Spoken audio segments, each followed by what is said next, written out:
The following podcast is brought to you by CDKOffers.com. Use offer code BrokenSilicon for 25% off Windows codes and Die Shrink for 3% off all other codes. Links in the description, and I will say more later. But for now, let's get to the show.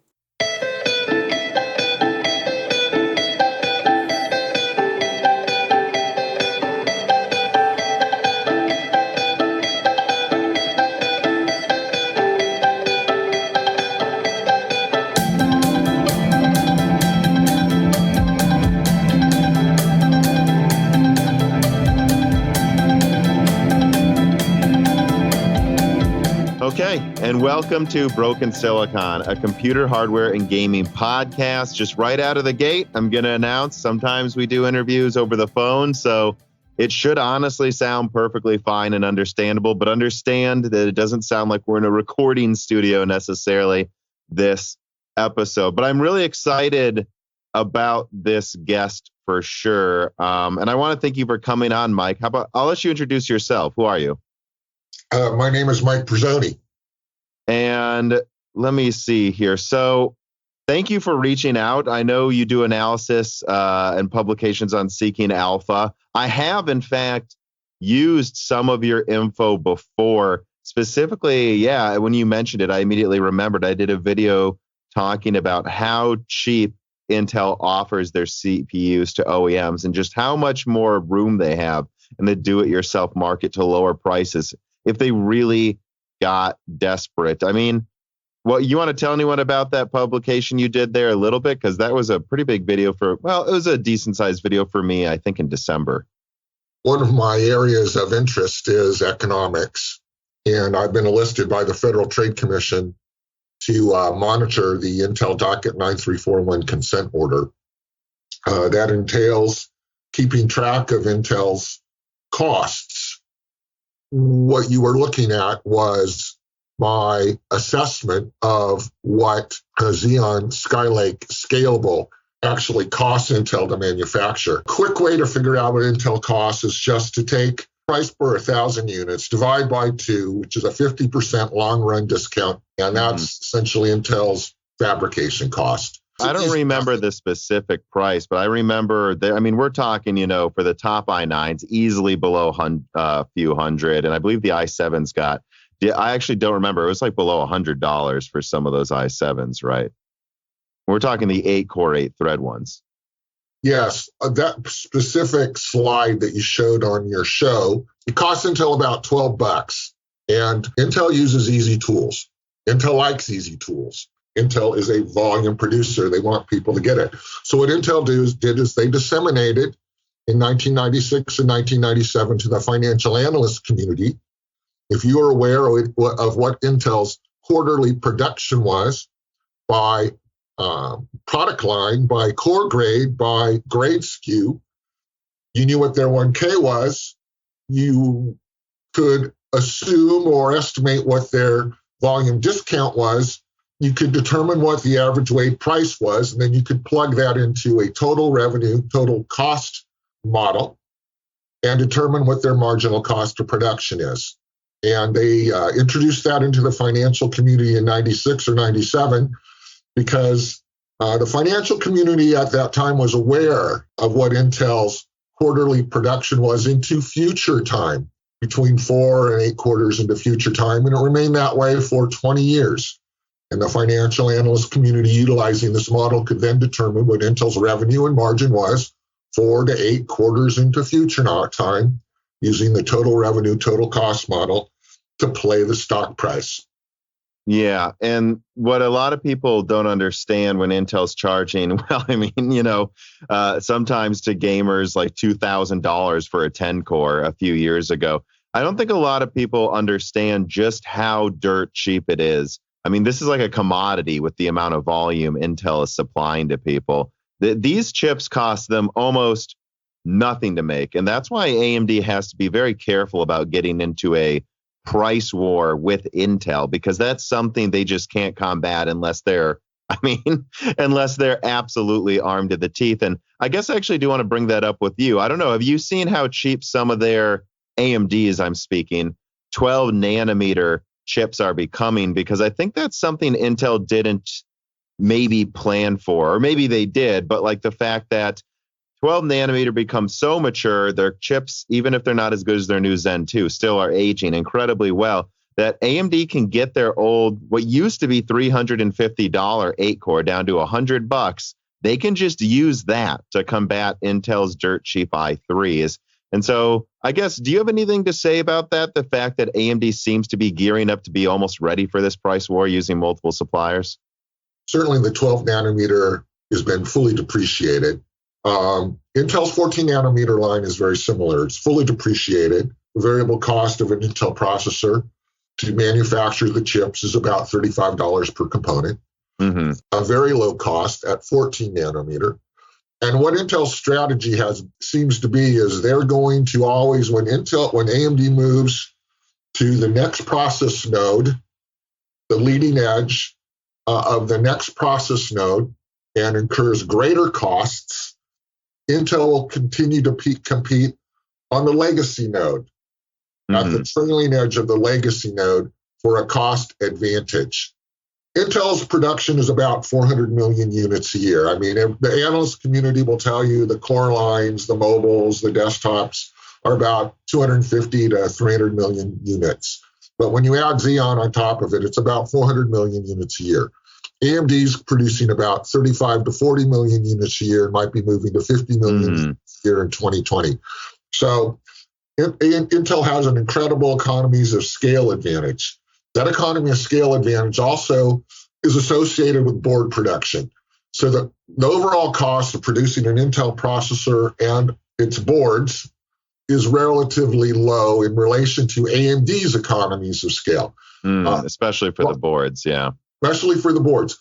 Also, people thought initially that AMD components would cost less because they were being produced by a foundry, either by GoFlow or TSMC, and that AMD had a manufacturing cost advantage. Mm-hmm. They don't. Well, certainly not compared to Intel's insanely mature 14 nanometer. That's right. But when you get up into the EPYC line, it is not an inexpensive component to produce. So if you look at the scalable line versus Rome, scalable refresh components are costing Intel anywhere from about $55 for the 4-core version, $135 to $165 for the high core count dice, and maybe $178 to $200 for the extreme core count dice. That's what I was told by someone else too, by the way, who has contacted Intel, that's about where it's at, $100 to $200 for the more expensive ones. AMD is probably their cost for 64 core Rome is probably around $400. Mm-hmm. Which it is twice as good as Intel's though, and that's where we're starting to see this, where AMD is so ahead that they can almost compete in a price war, which is what I was actually getting to at the 12 nanometer, though. You don't have those same packaging costs with their 12 nanometer 2700X from last gen that they're continuing to produce. So I imagine those are probably about, the same price to produce as Intel's 14 nanometer chips. Don't you think, of about $30 to $50 or something? I think that's in the range. So AMD's kind of armed for a price war almost, although I don't know that you want to trigger one with Intel. But wouldn't you agree, though, that Intel can only lower their price so much? I don't think we're going to be seeing the lowest I could see their highest core count chips sold to consumers is like $1,000. I really don't see them, at least not immediately, going all the way down. Like, I don't see them selling, you know what I mean? I don't see them selling i3s for $30 and i7s for $100 anytime soon. It doesn't behove Intel to do that. They don't necessarily and don't want to sacrifice margin. They have a lot of research and development initiatives in their other divisions, and of course, the client computing group and the data center computing group are paying for that. So they have no incentive to lower their margins. I personally believe another reason why they don't have an incentive to lower their margins is if they allow AMD some breathing room financially, AMD's stock share price will go up, and Intel can ratchet their stock price up as well. Right? They can pogo off of each other. Because so far they definitely have. I think that's true. So let's take a step back then and start from the beginning. I wanted to start that because that's kind of the conversation where we met. But so why don't you, like, where, if you don't mind, like, where are you from, right? Like, let's get to the interview of you.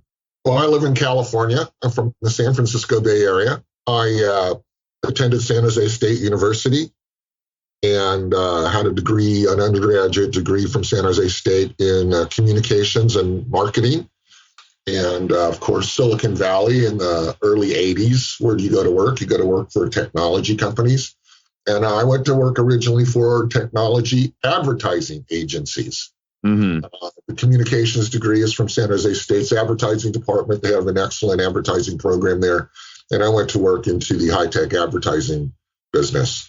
What made you want to do that, by the way? Like, get into technology advertising and business analytics? The business analytics came later, although I always did research. My entry into the advertising and the marketing world was based on my ability to do research. Mm-hmm. So you read a lot, you dig up a lot of data, and the advertising agencies would rely on that as a competitive advantage in securing accounts. Why? Because that was the business that Silicon Valley catered in, right? The Valley of Heart's Delight had ended. The big account was no longer Del Monte or Sunsweet Prunes, and you went to work in the technology business. I was both the public relations guy and the AutoCAD segment manager at Arch, and met people from Cyrix. So in 91, I was invited to go to work for Cyrix in Richardson, Texas. So I moved from the PC business to the processor business. Today, I kind of look at that as a mistake. I should have stayed in the PC business. The processor business is a rough, tough, can be a very vicious business environment. But at Cyrix, participated in helping take Cyrix public in Richardson, Texas. Mm-hmm. And short while after that, I did the same thing then at NextGen. I moved back to California. So AMD acquired NextGen, not for the NX586, but for the NX686 that was already in development. And that became the K6. And I've been associated with projects like that. You're running at 1 million miles an hour and you're competing with Intel and you're getting the product 80% of the right, 80% correct, 80% whole. You're getting it into the market and in the hands of more people so you can validate hardware compatibility and software compatibility and firmware performance. And you are relying on the market as your beta validation lab. What AMD needs to do is pull that ahead. I know. Right now, it's ridiculous. And that's something I've said is, when I reviewed the RX 5700, I didn't say anything about the drivers, but I didn't have any problems with the drivers. And I told everyone recently, hey, look, if I would have had any problems, bad review, any product you send me, if it doesn't work, I'm just not going to be afraid to say this sucks. And I actually did do that with one AMD. It was actually an AMD Intel laptop. And it had massive throttling and some software issues. And I just said 0 out of 10 and I sent it back in the review. And I'm like, I'm not afraid to I'm not going to dance around and go, oh, well, if they fix this, it's good. No, it works or it doesn't. And you shouldn't buy this if I have this problem. If you want to make me review something, you send me a working product. Anything, whether it's NVIDIA, whether it's AMD, or whether it's Intel. Well, let me expand on that. Let me expand on what I understand. If you're provided a product that has supposedly been productized and commercialized and is available for sale in the market, and there are things it doesn't do right, as a hardware review site, as a benchmark lab, as a user, word of mouth is very powerful. I think there is this worry with a lot of reviewers that if they admit they have a problem, people frankly will just say, well, you don't know what you're doing. And I think people just need to have, the confidence to know we do know what we're doing. I agree with that. And in that case, I would send somebody by from the CPU company. The FAE or product sometimes do your doorstep and to see what's going on. If they can't replicate it in the lab back at the shop, in the programs that I manage, they would go to you and find out what was going on. And you know what? That's also a relationship builder. maybe you have found something unique that couldn't be replicated in the lab. And that's awesome because you're doing this because you want to report on whether or not this is a viable product for the application at hand. At least you're going to say, okay, Intel, AMD came by, we identified there was an issue, they couldn't fix it, they're going to go back and work on it. But that's a positive review. That is not a negative review. You see people like Hardware Unboxed basically buying all of their own components pretty much from now on because they've gotten so big, they can afford to. But a lot of the smaller players can't afford to do that. But I mean, I think a lot of these review channels that have found, like that have angered in NVIDIA, like Hardware Unboxed, and they started buying their own components. I'm sure they've noticed recently our viewership hasn't fallen. Like people are willing to wait 1 week for a review if they know it's honest. And I just think a lot of the smaller channels, which I frankly, I stay away from reviews for the most part for these reasons. It's just, let's be honest, it's not cost effective for me either to spend all this time benchmarking by myself or to be beholden on Intel or AMD or an NVIDIA to send me free parts. That's just such an unsustainable business model, if I want to be honest. And so that it's still a problem where I think you have the mid-range or the mid-sized channels who can't really get all of their parts on their own because they are expensive. You have to buy them. But now you do have the big ones like Linus Tech Tips or Hardware Unboxed or Gamers Nexus who are just willing to come out and say, this sucks. And it's starting to happen more and more often. So I at least think things are getting better in that regard. I appreciate your position from this as a member of your audience myself. I appreciate that you spend time reviewing on products you use. Mm-hmm. If I own it, I'll review it, right? Just because I can. That fits your application's requirements, it fits your utility requirement, and that you recommend to others, if this is what you're doing, this is really all you need. Mm-hmm. This is what I do. This is what I need.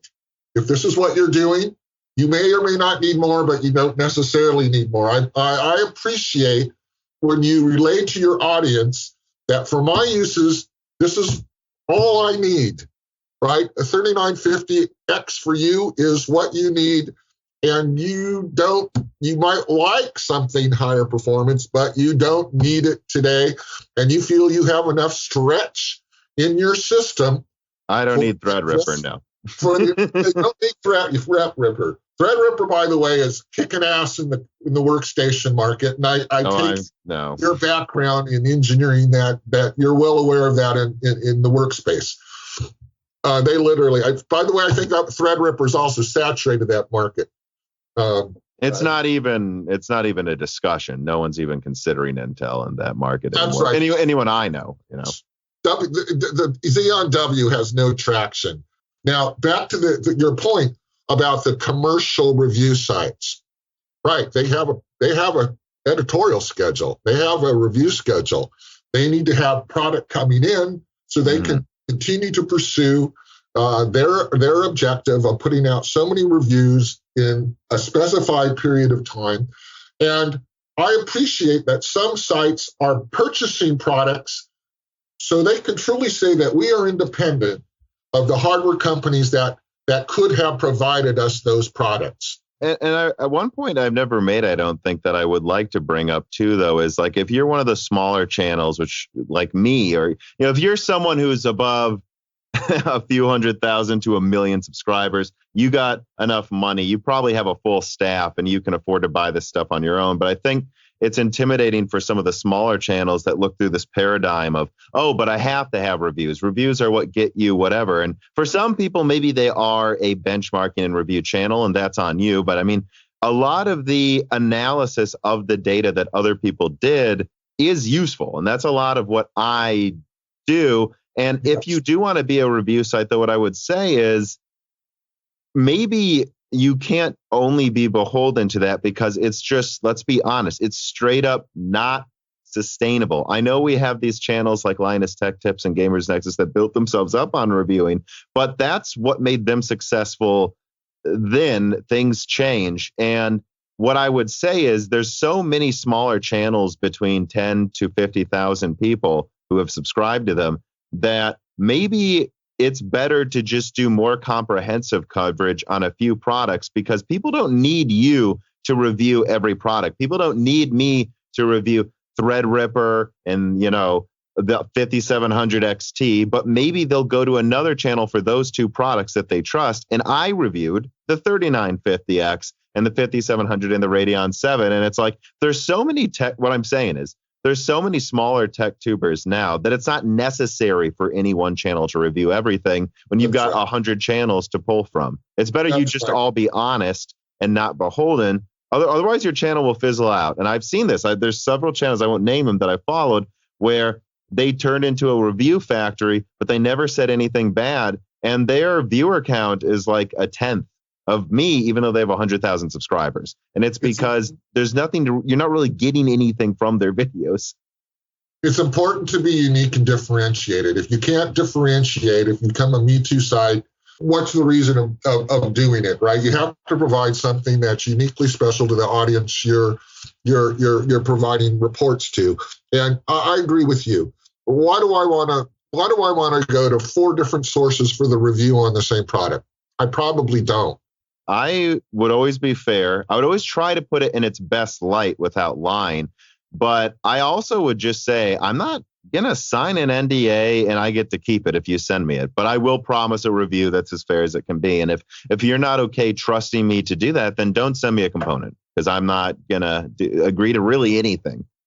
I would, whoever I provided products to in this type of program where I'm giving you a populated board, your feedback, you're doing what you said you were going to do with it. I mean, I know what applications you run when I give you that board. I know what peripherals you're going to put on it. That's what I want to know. I want to know if this stuff's going to work and if this platform is stable. And by the way, if there's a gotcha, we're going to work with you to find out why there's a gotcha.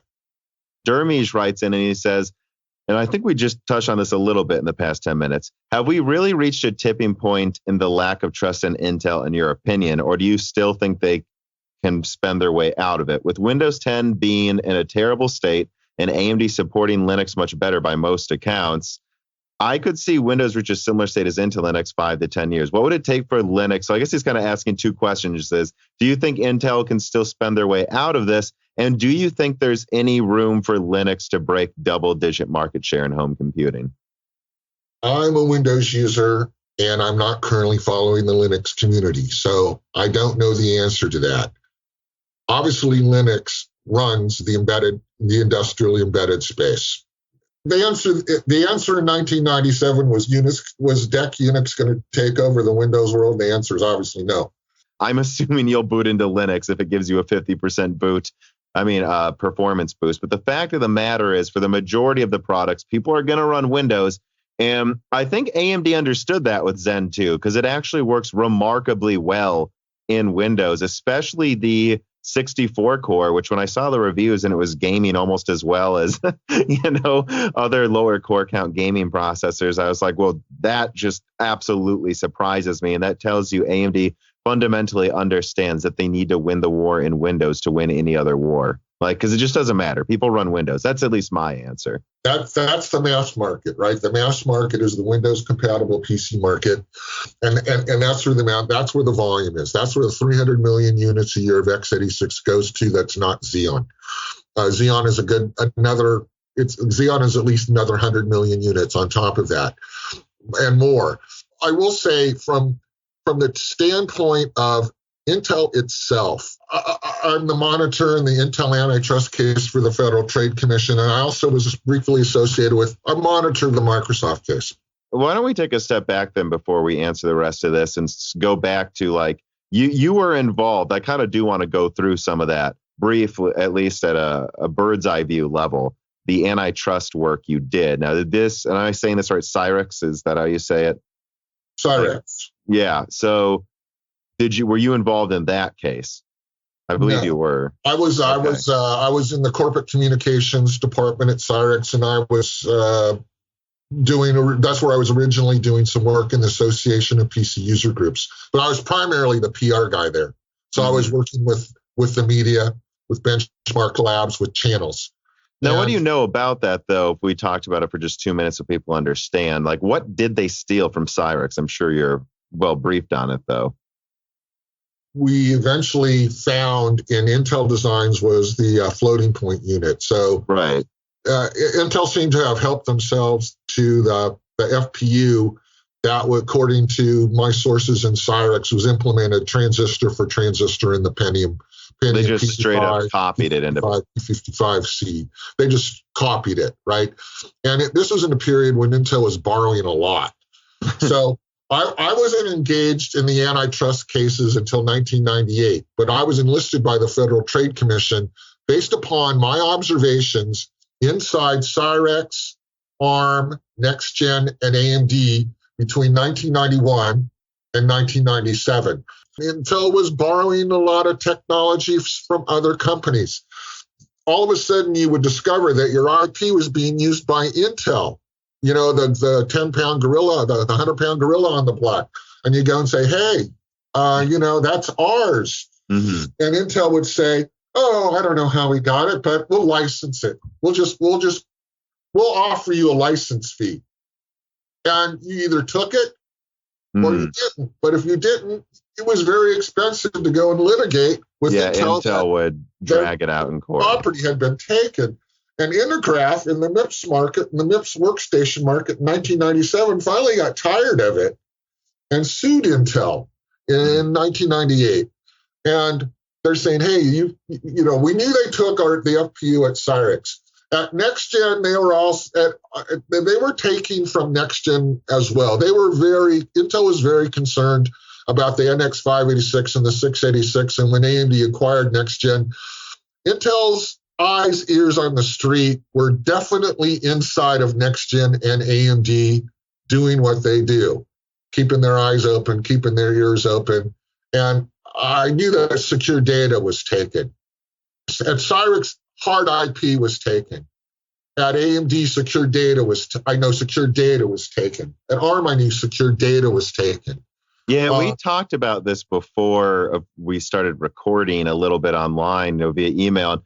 Honestly, I did some research back and forth, and my interpretation is people, and I'm just speaking generally here, seem to have like 3 or 5 big examples of Intel stealing data or in doing anti-competitive practices. But the way you talked about it to me is it sounded like, really, if we're being honest, from the 90s to the late 80s to the early 2000s, Intel was probably stealing information from basically every computer company, like wonton stealing back and forth, and we'll never be able to quite quantify how many things they stole in that time. Is that what would you agree with that statement? That's what it sounded like to me.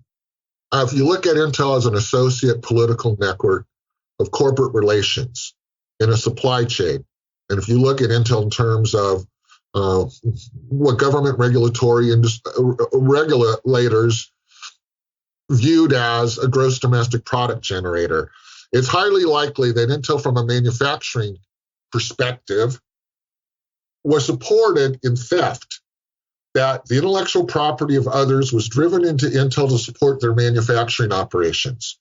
Right? It was Intel versus Japan Inc. originally, right, in relation to what had happened in the DRAM business in the early 70s. Right. I believe that there was a plan, especially in the 90s, that the intellectual properties of others was taken and driven into Intel to drive their manufacturing operations. Intel was chosen, was anointed to be a successful design manufacturer of semiconductor components, and in this case, processors, and was designed to be a monopoly, organization in every way, in terms of design capabilities and in terms of manufacturing capabilities.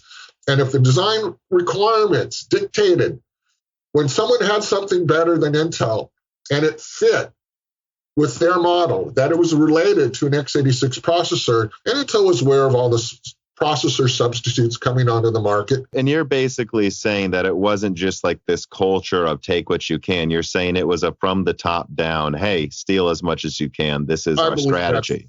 I believe that's true. I believe the government supported that, by the way. I believe the United States government supported that, given the lack of regulatory concern. Mm-hmm. And 25 years later, what's known is Intel is in violation of the 1993 Antitrust Compliance Obligation Agreement in that they falsely certified to the U.S. DOJ every year for 25 years that they were in compliance. Mm-hmm. And they were not. So through the 1990s, you actually get Intel executives comments from them in relation to how they're complying with the compliance order when they're not. And could be proven in the 1990s and is definitively proven today. The executive comments pretty much stop. The stuff that you could pick up from the public record stops in around 2000. Intel Inside is listed in Intel's 10K as cooperative advertising. That's a false certification. Intel actually pulled that cost line item out of their annual report in 2018 and buried it into marketing general administrative. And I believe Intel Inside is no more. I believe that one of the remedies of docket 9341, which is the latest antitrust case, is that there is no more Intel Inside. And I don't know for sure yet, but I'm waiting for the 2019 annual report to see what Intel says about that. You can read into what Intel says from the reports, whether Intel Inside still exists. And what Intel Inside actually is, it's not cooperative advertising. It's a way for Intel to register the flow of processors being sold through the channel. Intel essentially attaches a coupon to every processor that on average is good for $10, over 5 billion components. So about $50 billion of Intel Inside fees have been provided over the last 25 years. And so Intel attaches that $10 coupon to that processor. And when it gets to the end sale at the retail outlet, at the media direct outlet, at the supplier direct outlet, they send that coupon to Intel and they get a $10 kickback. And while the case was focused on these cross-license guns, I was discovering the component ties, and I was investigating Intel Inside as what was then called rebated fee by the FTC to start work on that. By the way, in 1996, I had informed the Federal Bureau of Investigation about my knowledge of the thefts. So obviously, I knew people who were stealing, and they knew who I was, and they were making it tough on me by that time. And which was going to be my question, right? I looked up, discovery abuse Intel's been charged with. So what are you talking about when you say they made it tough on you? Well, they make it tough on you. Once they know that you know who they are and that they're engaged in either anti-competitive behavior or theft or industrial espionage, they'll try to recruit you. Mm-hmm. Join us. I mean, it wasn't vicious initially. It was join us. We'll make your life easier. How did they? I'm curious though. How did they reach out? What do you mean join us? What did they do to try to get you to quote unquote join them? And what did joining them actually mean? What they'll do is, once you're aware that there's an associate network of individuals engaged in anti-competitive behavior and theft, what they'll do is they'll place you through their employment network into companies, and then they'll ask you to keep your eyes and your ears open and to steal.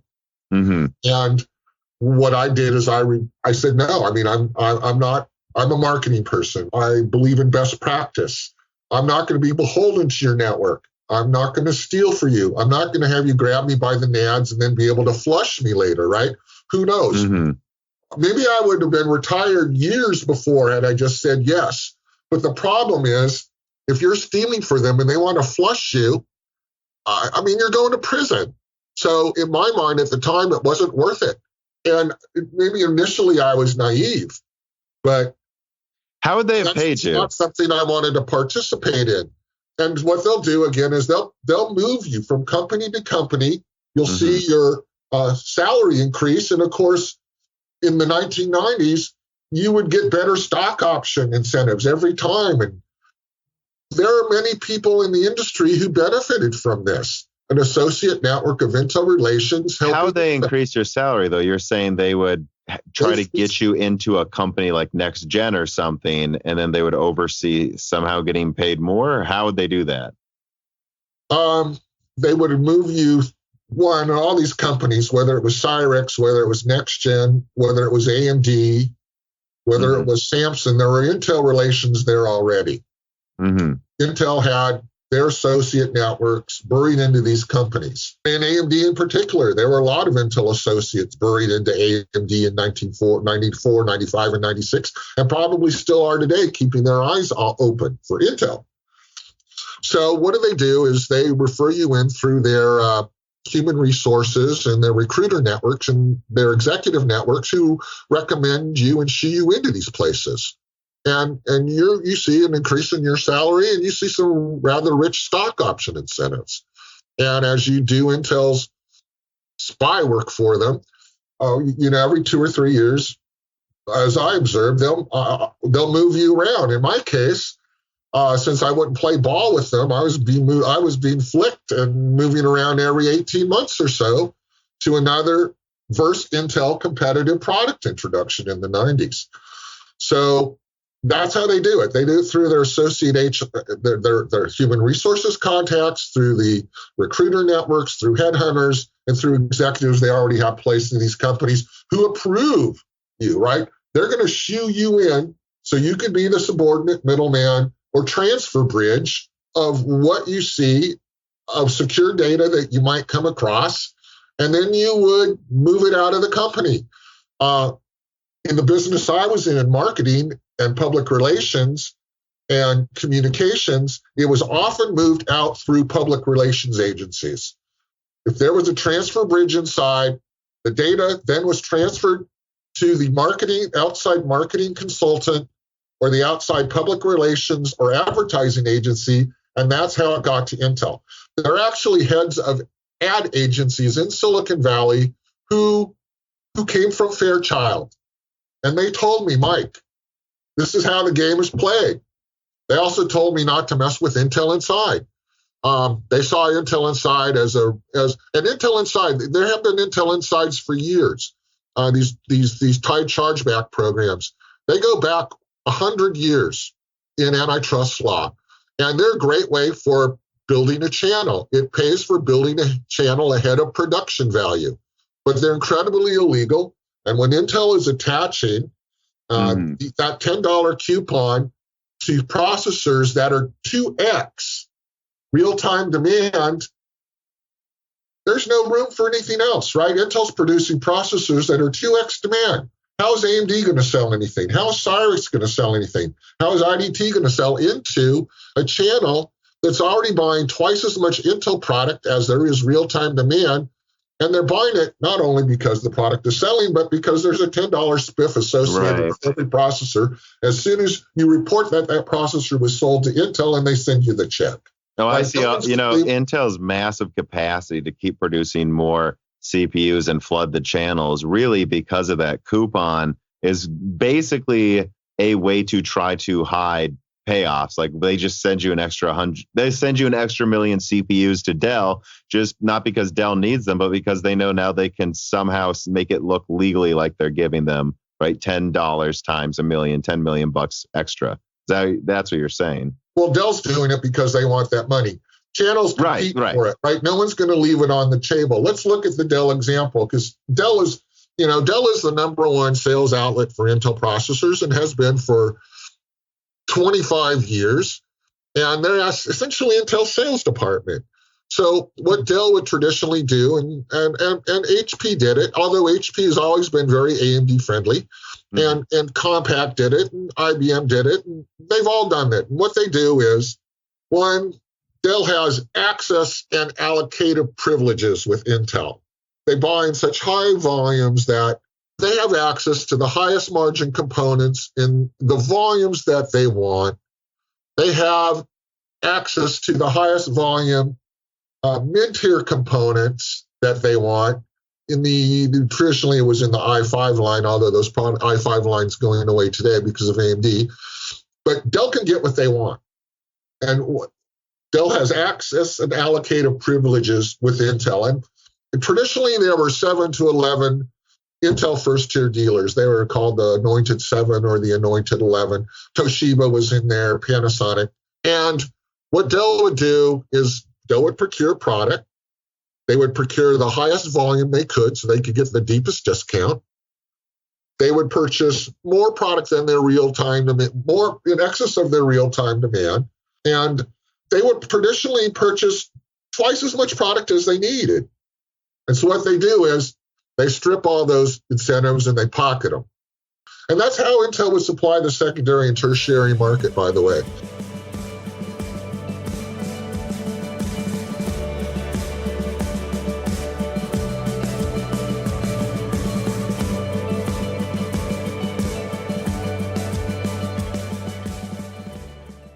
Currently, I am in the process of breaking down my mining rigs. It's just not profitable anymore, and I want to use some of the spare parts, plus a few new ones, to build my first benchmarking station.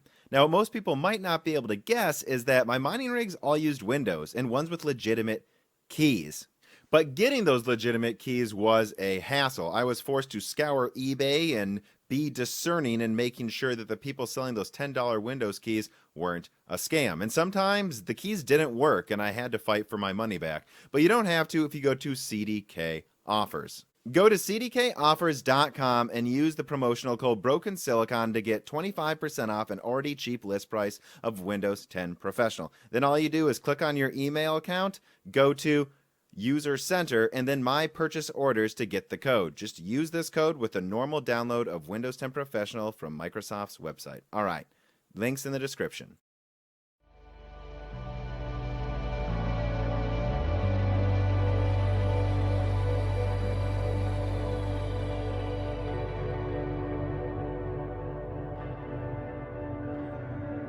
So let me bring up this question here, and this comes from someone I've had on Broken Silicon a couple of times. He makes selections for components in servers for a very large financial company, and I just want to kind of read this and get your take because it's an interesting, I think, insight into the OEM side of the market. He says, I would like to explain some of the rationale of why we chose Intel over the competition, and it has very little to do with anti-competitive practices by Intel.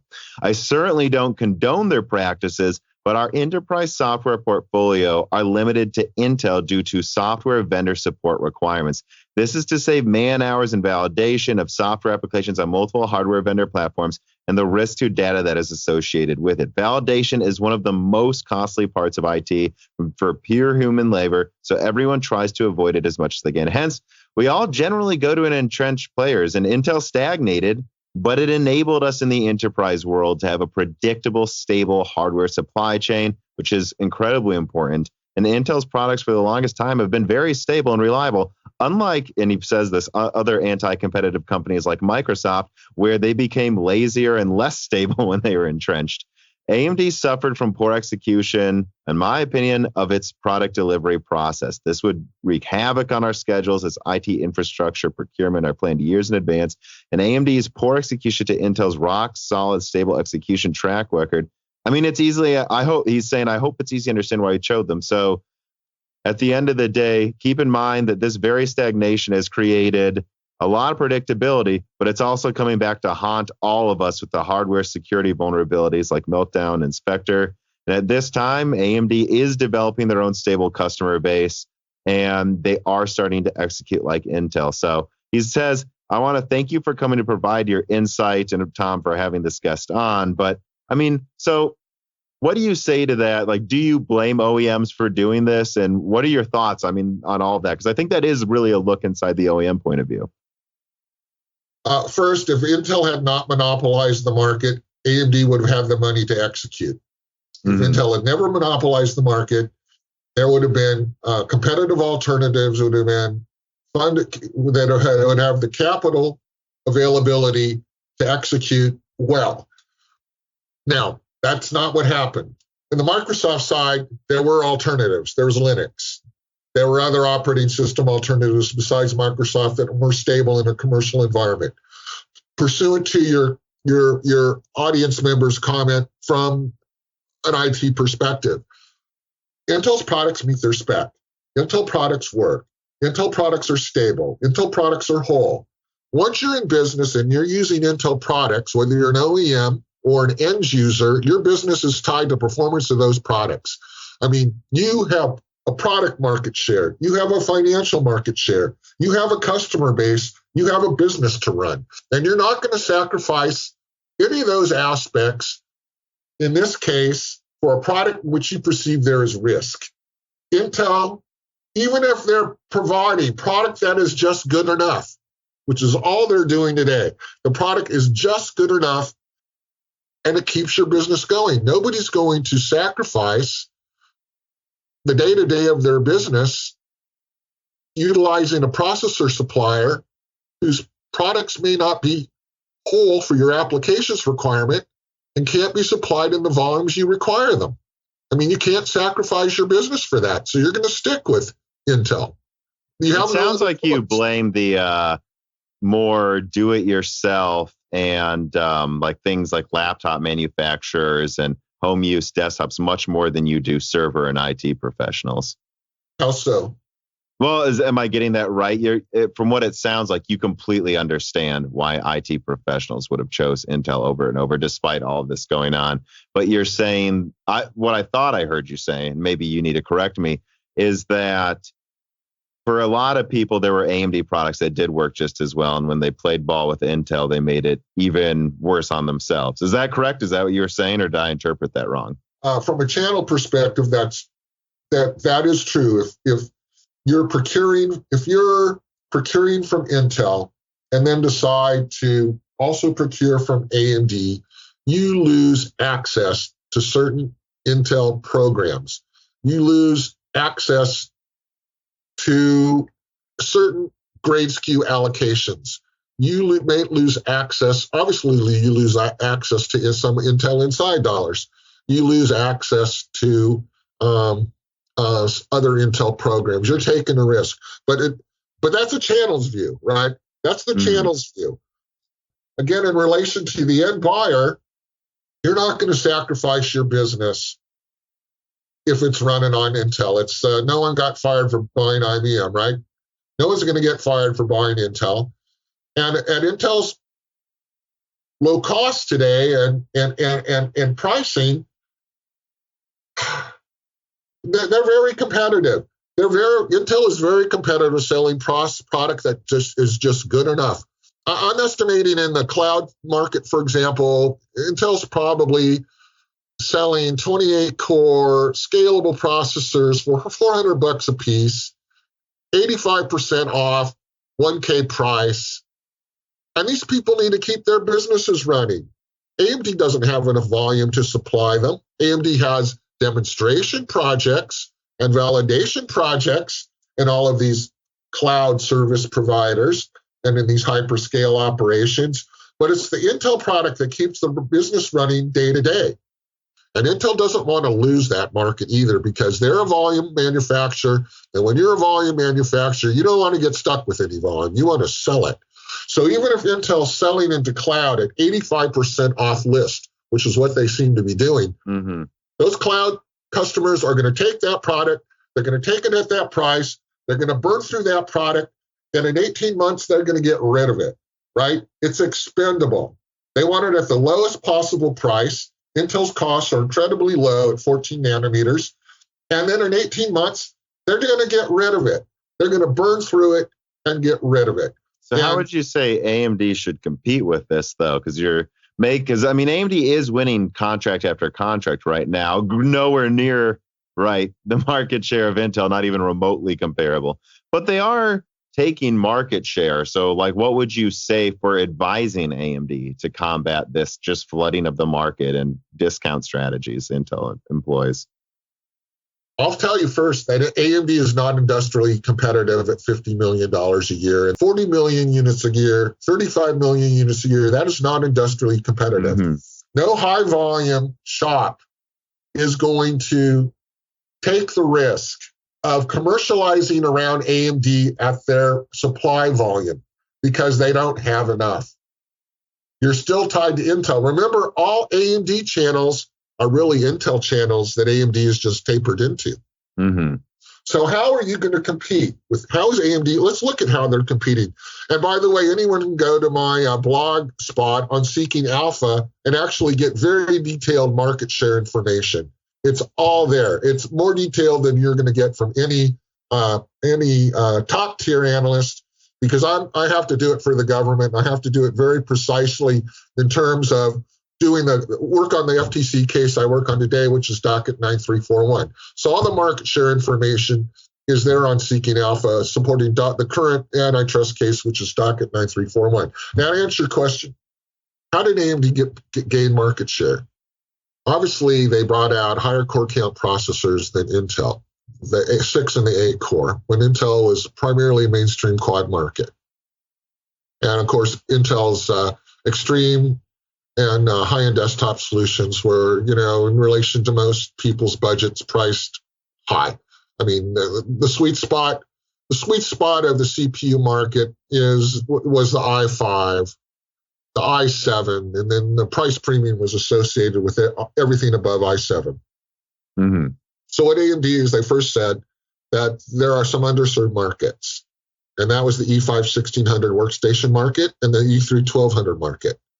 And so into AMD's first products, the Threadripper 1900X, well, the Ryzen line was targeted at E3, and the Threadripper line was targeted at E5-1600.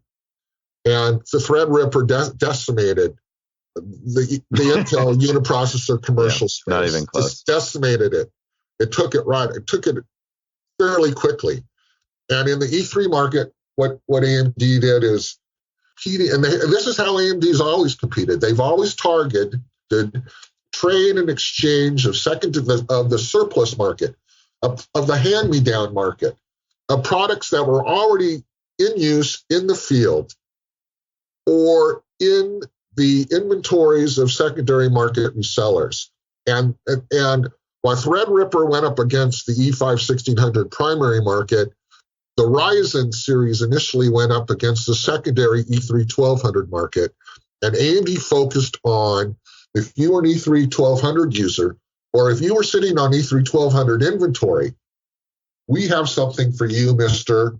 It sounds like what you're saying is just kind of what AMD has been doing, and that's focusing in on underserved markets that Intel's overlooking, taking them, and then slowly ramping up how many of those you can take until you get, from what it sounds like, to an industrial level where you can really somewhat attempt to compete with them overall. Is that right? Yeah, right. They're looking to where there are underserved areas from a price performance standpoint. They're looking where there are secondary market volumes of product that they know are going to be traded and exchanged out for something new, and they're developing product to fit those needs. And they are, as you said, I think you said it very succinctly. They're working their way up to where they can compete with Intel's primary production, what Intel's producing today. And obviously they're doing that in the HEDT area. It's all of Intel's high-end desktop stuff is stalled, whether it's Xeon or whether it's Core. And but I also believe that the Threadripper line is saturated. So where does AMD compete next? They're competing, obviously they're doing really well in the desktop. And they have obsoleted the i3 and the Pentium lines. Yeah. And they've done that with product that's 2 years old. So here you have the situation where, and that actually, AMD channels aren't necessarily happy about how fast AMD is displacing its prior generations, right? Mm. You've had Zen 1, you've had second generation of Zen 1, the 2600 series, and they have the 3000 series, and their life cycles are 14 months, 12 months, and Ryzen 3000 is going to be about a 10-month life cycle. So the cycles are consolidating. Well, and I think they're going to continue that. I think they're going to continue to use, my guess, I've said in videos, is the 3800X as things mature. That will slowly, because right now, right, they have the 1600 still being sold and the 2700X. I think right above that, they're going to put the 3600 and 3800X. And then I think Zen 3 is going to roll in above those. And I think they're just going to keep using some of their older chips in the do-it-yourself while they keep supplying EPYC, right? I think that's what they're going to keep doing. And because their architectures age well, they can. if you want to look at Zen, the first generation, that's like the Intel 80% rule. We got it 80% right. When it was an SoC with a non-unified memory architecture, and now they're moving to a unified memory architecture, and the products are getting better and better and better. Not that those 4 prior generations are bad values. They're not. They're excellent values for what they are today. If they're a secondary market sale, if they're a hand-me-down sale, if you're looking for, I wouldn't look at a new i3. I'd be looking at a 2700X. Yeah, or 1600, right? The 2700X, excellent. So as AMD brings out these new products, what happens is there is some reselling, there is some trading, there is some exchanging, and it's forcing the prices of the old products down. So they're concerned about it just as much as Intel. I have to say that AMD, I observed, has very good sales management, has been pricing down, right? They're moving product out of the channels on price reductions. They're sensitive to the fact that they can't allow the channel to get stuck with my product, older product. When newer product comes out, that creates loss. But I do have a question. So Steak and Chicken Man writes in and he says, what is the industry's or even your perspective on Intel right now? Differences in management versus BK, previous CEO, and the current one, Bob Swan. So, and to talk and to have myself touch on this too, this is something where, I mean, what you describe is one hell of a web of stealing information from people in the 80s through early 2000s. But it's been 20 years kind of since that era. A lot of the people in charge aren't the same people. Do you believe personally that Intel's management and culture has changed? Because I met people at Intel, and they don't seem, to me, they feel like they've changed a bit in the past 10 years. There are a lot of nice people at Intel, by the way. I've met Intel employees on the and there always have been. A lot of them really don't understand what's going on, and then it's concealed from them, and a lot of them don't want to know. So pursuant to the question, Intel has a cartel, and Intel is still a quasi-cartel, lasted through Ottolini. So in relation to whether I was a competitive marketing manager inside the industry or discovery aid on the antitrust cases, docket 9288, 1998 to 2000, docket 9341, 2007 to current, where I'm still the consent order monitor. My competitors, from an executive standpoint, were the legal departments of Intel in that period, and Andy Grove, Craig Barrett, and Paul Ottolini. So I'm competing with their associate network in terms of either competing with Intel on the product standpoint, in cultivating constituencies of support, including for these beta validation projects that I was engaged in. And then on the antitrust cases, discovering Intel's antitrust violations and racketeering violations. The antitrust case, it's Russian dolls. The antitrust case conceals the espionage case, conceals the racketeering case, conceals the espionage case. The racketeering was going on, and the Security Exchange Commission violations were going on all the way up until the end of 2017. I liked BK. He brought change to the culture, although many people's minds was not the most popular CEO. I liked him because he initiated change in the group think at Intel, I believe. That's contrary to what a lot of people think about him. When BK came on board, the first thing he did in relation to the projects that I'm responsible for is there's something called is the Intel Supply Signal Cipher. The Intel Supply Signal Cipher, we touched on it briefly earlier, is a cipher that was used in the financial community to game Intel stock based upon insider future knowledge of their production by category, percent by category production, so you can figure out average weight price. So, and to play the stock price 4 to 8 quarters into future time. So that Securities and Exchange Commission violation happened between 97 and 2017, and BK is the one that stopped that program. He's the one that changed it. The supply signal cipher was discontinued. It was discontinued after Bay Trail. So from the standpoint of the antitrust and the SEC violations occurring in Intel, the first one that went away was the supply signal cipher, and I'm pretty sure that Krasanchek got rid of it. And because he got caught using it, I don't think he knew what it was. So I'm, of course, reporting on it to the Federal Trade Commission, the Department of Justice, the Security Exchange Commission. And under the discovery rules, Intel gets everything I write. Anything I write under the discovery rules for docket 9341 goes to Intel. So that was that was positive. I saw that as positive. It's only taken 20 years, but BK finally does something. So he stopped that. Now, the second thing that recently just happened, he did sell all of his stock like a month before the security vulnerabilities came out. That was well reported in the press. My opinion is he also knows what their financial exposure is to the settlement of the antitrust case and the recovery of the Intel Inside price fix by end buyers. What I want to ask then is it sounds like you're saying that they were getting steadily less bad over time, even under a CEO many people now don't regard very well. And you think Intel's becoming less shady over time?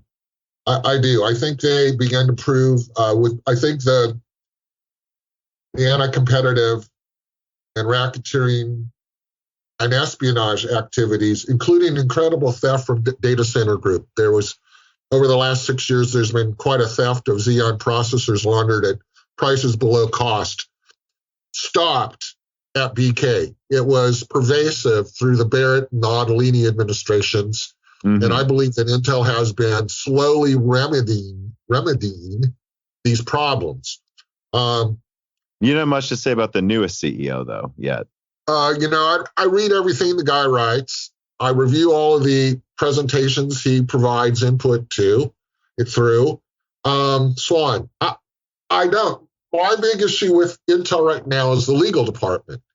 And I believe that company wants to be competitive. I believe that Swan wants to do it right and instill an organization that has high levels of corporate responsibility and best practice. And Intel says that they do and says they've always have, but it really only started happening here in the last couple of years. And I think Intel's being pressed to clean up its act, waiting for the final decision from the EU Court of Justice on their EU appeal. And there are also aspects of the antitrust case here that are being addressed, where remedies are being suggested. And I think where Intel is going to solution. And I think the biggest obstacle in way of the remedies is the legal department saying, my God, the 25 consecutive false certifications that we were abiding by the compliance order the last 25 years, we must have made a mistake. Somebody made a mistake. There's face savings here. There's egg on the face, right? Yeah. As a monopoly, back in the 90s and even through the 2000s, because of the lack of regulation, international organized crime all over the world saw that. It's like a flashing billboard in Silicon Valley saying, we've got an unregulated monopoly. And from an international standpoint, others see that, and they invaded the organization, the channel, its channels to get their fair share of it, right? They wanted their cut. And so you think they're getting better. Yeah, but at the same time, you do think a lot of it was just the lack of scrutiny, which, right? Is that what you're saying? I think everybody turned the other way, and I think that Intel was invaded by organized crime who wanted their cut of the monopoly profits. Intel convinced the United States and other governments that they were a contributor to gross domestic product. So the question is, how big is the check that Intel's going to write? Over 25 years, the total tally for Intel Inside is $41.5 billion, about $10 a piece across 4.1 billion processors. And I think Intel's actually produced about 5 billion now. So, and you don't think Intel can stall it out in the courts forever? Because they have done a good job of stalling it for just ridiculous amounts of time. They have, and I think the EU is going to have a decision. And right now we're waiting. Why the EU decision has been stalled is because they're harmonizing with the United States. The EU does not want to be in a position where there's a conflict when they say that, yes, Intel Inside is indeed a consumer cost, an avoidable consumer cost charge. That's what they're describing it, avoidable consumer cost. In this country, it's called a nonsense cost. It's also called an extra economic cost, and it's called a price fix. And so what's happening now is there's harmonizing between the EU and the US, so there's no diplomatic conflict when the Court of Justice final appeal decision is made public. And so at that point in time, what will be the Intel Inside recoverable for consumers that were overcharged? So you can look at it in three ways. You can look at it at, okay, Intel's going to have to write a check for $41.5 billion on the predicate act of this charge happening every day for 25 years and lying about it, right? They lied about the fact that this was an anti-competitive act. They concealed it. That's probably not going to happen because nobody wants to bankrupt Intel. But and of course, we're talking about how well, and you could argue it's a national security problem. Well, there's a lot of issues with it. It was a big. It is. I don't like to use the F word. It's a corporate political fuck up. I don't like to use that word. It was a corporate political fuck up to allow Intel to monopolize the market and to disable commerce, interstate commerce, internation commerce, to disrupt competition, to disrupt innovation. And that was just a big mistake. And immediately, there are laws on the books, but there could also be legislation and augments to legislation to prevent something like Intel from ever happening again in terms of what Intel Inside did to support Intel's monopolization of channels and destruction of competition and the disablement of commerce. So the lower values on the Intel Inside recoverable is about the 4-year civil RICO recovery that's how much Intel Inside was paid in the last 4 years. It's about $6.8 billion. And if you went back to criminal RICO, which is 10 years back, it's about $18 billion. So my belief is Intel doesn't want to be charged with criminal racketeering. And they don't want to pay $18 billion in Intel Inside recoveries, which would be put into a fund and then disseminated to the people who applied for them, either on their purchase invoice, on their property tag, or on their Windows license as a proof of purchase. That's how it would be recovered by consumers. And it'd be recovered probably through the state's departments of consumer protection. So that's the issue right now. Intel is cleaning up. They are no longer a cartel sales triad, which is what they were in cahoots with channels in the media at one time, the big hard copy publishing outfits. And you say, because this is another reader mail here from QH Freddy, he says, from the legal perspective, it was mostly the government's not scrutinizing them enough, wouldn't you say? I mean, is there more concern now shown by governments, you think, towards the nature of x86 competition? And do you think it was something they were just ignoring before? I think you pretty much answered that. They were turning a blind eye to it because they thought Intel was making money when, in fact, Intel was concealing massive thefts. People were willing to allow the anti-competitive, the channel violations especially. The government turned a blind eye, and people were willing to overlook pursuant to Intel Inside. Intel Inside actually disabled interstate commerce. That's one that's not going to be overlooked. Well, what AMD did in 2005 is AMD convinced the OEMs that was a cost, and they should join with AMD in the EU antitrust case, in the EU complaining to the EU Competition Commission. And again, the EU discovered from the PC OEMs that pursuant to Intel Inside, the cost of Intel Inside, the administrative cost of running a metered registering program were paid by the consumer. The cost charge was placed with the consumer, that it was an avoidable consumer cost charge. The EU doesn't seem to be putting up with nearly as much anymore in terms of many different companies, not just Intel. Like, I really don't see companies getting, I know everyone acts like companies can get away with anything, but it's like, no, I just think we notice it more now. The amount of things, I mean, if you really want to go back to the 1800s. I mean, it was a free for all in terms of what corporations could get away with. And I just don't see Intel getting away with these shenanigans to any degree that they used to be able to anymore. You look back in the 1880s, the Federal Trade Commission came about 1888. So they started policing it including through the, through the 1920s 1920s did a very good job at policing cartels. Today, EU leads in global antitrust enforcement. They lead from the standpoint of addressing leaks in the economic system caused by cartelization. A final reader mail here that I just want to get your quick opinion on. So John DeLuca, Marcus Smith, Steak and Chicken Man, basically all write in the same sort of thing. And do you see ARM and RISC-V posing a real threat to x86 and especially to Intel moving forward in the short term or even the medium term? Not RISC-V. RISC-V is in the embedded world. I just don't see a threat coming out of RISC-V today. If you look at ARM, they created new spaces. They created the 32 core product category and subsequently created a new space where they could compete with Intel.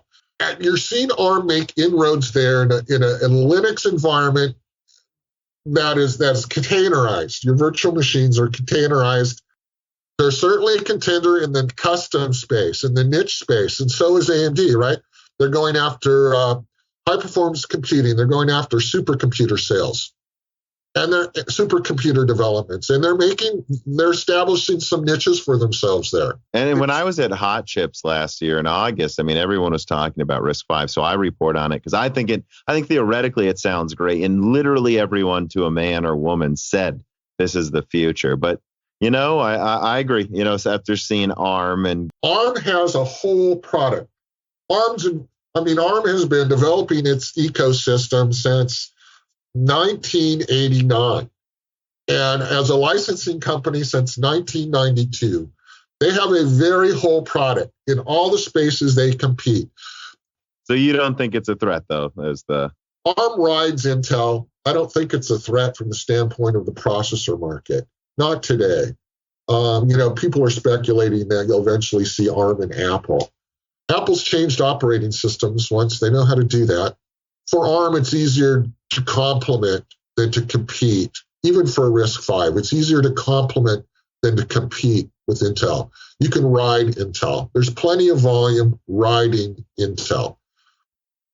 Intel is a design manufacturer. They design it and they manufacture it. They consume others' intellectual property. They will collaborate if they see advantage in doing so. And you have an ability to ride Intel platforms. But I don't see RISC-V. RISC-V has a lot of whole product work to do, even for the embedded industrial world. And Intel's cost structure is made for what it does. Owning the PC market from a volume perspective and owning the commercial market from a volume perspective. And to the extent that AMD can get in with superior products and produce them in volume, they will continue to take market share. Yeah, maybe we'll do it again, though, especially around other like financial analyst days, too. Would be another good time to have a discussion, I think. Well, thank you very much for the time, and I really appreciate the opportunity. And anytime you want to ping me, you want to just email me questions, and I can provide you that content as a service of your audience. I'd be happy to do. Lisa, for sure. I will do that. And I mean, why don't you tell everyone again here where they can find you? Okay, Mike Bruzzone, Camp Marketing, and I blog on Seeking Alpha. So you can just do a Google search, Mike Bruzzone, B as in boy, Ruzzone, and it'll pop right up. Hey, just send me links to your pages, right? And I'll put that in the description along with any other information you want people to easily look up while they're listening to this. Yeah, thanks a lot. I'll do that. All right. Yeah, you have a good afternoon. You too. All right. Bye. The following podcast was brought to you by the YouTube channel and website Moore's Law is Dead. Moore's Law is Dead and Broken Silicon are trademarks of their creator, Tom. That guy is me, and I am indeed the creator, editor, writer, and showrunner of Moore's Law is Dead podcasts, videos, articles, and other media. However, Moore's Law is Dead is a team, with Broken Silicon co-hosted by my brother, Dan, audio editing by Gerard Cortez, and select technical editing by Carbon Cry. You can find all of our information, including how to get a hold of us, at www.mooreslawsdead.com. And if you are a fan and would like to send mail or other hardware, please mail parcels to Moore's Law is Dead, P.O. Box 10468, Peoria, Illinois 61612. And speaking of fans, without exaggeration, the patrons are solely responsible for the continued distribution of the content you just listened to. And so if you have some extra money, but only if you do, please consider supporting us. For just $2 a month, you get access to the exclusive podcast Die Shrink, voting on subjects of future podcast episodes, the ability to have your questions read aloud on Broken Silicon, Die Shrink, and Loose Ends, and of course, the Moore's Law is Dead Discord full of like-minded people who would love to meet you. I am one of them. The Discord is only at $1, and at higher tiers, you get access to ad-free episodes of Broken Silicon, the back catalog of Flyover States podcast, thanks in the credits of videos and podcasts, and other perks as well. And if you cannot afford to support us, please just share Moore's Law is Dead videos and podcasts with friends and family on social media and Reddit. And give Broken Silicon and Flyover States a 5-star review on Apple Podcasts. All of this really does help so much more than I think anyone realizes. If you'd like to advertise on the podcast or a person of interest who would like to be a guest, please reach out to the email address mlhbdead@gmail.com. But as I said, this podcast would not be possible without its fans supporting it. And so now it is time to give a personal thanks to the greatest of the fans. The following supporters are at the 10 gigahertz or higher producer levels. Bootman, Carbon Cry, Dean, Benny Berlin, Justin Yant, Thomas Rupp, I Love You, Lynn and Jim, Bollocks, Jordan Betcher, Muhammad Al-Kawari, Frederick Lau, Prime Tech TV, Justin Parrish, Zachary Martin, Terrence Herod, Colin Marco, Phil S., Thyristor, The Ninth Dude, Greg Renegar, John Bible, Chrysantine, Night Rogue 77, The Mechanical Philosopher, Lebo King Kilo, Fatboy Diesel, Derek Evans, Matthew McMullen, Christoph Novak, Neil X01, Matt Salem, Aaron Close, Sexy, Scott Show, Sadler, Richter Cohagen, Elethros, Telos, Caden Picknell, Greg T. Wanchik, Jacob Barber, Exoti, Whiny Care Bear, Matthew Lane, Paul Jones, Jan Rauner, Rubber Ducks, Michael Costa, Allie Robertson, Gordon Lamb, Jonathan, Drita Full, Evan Dingle, Nick Neasy, Dominic Dewar, Carol P. Burrow, Wayne, Sam MacArthur, James Costa, Hector Santana, and Brad Medlin. And of course, thank you to Sahara for the music.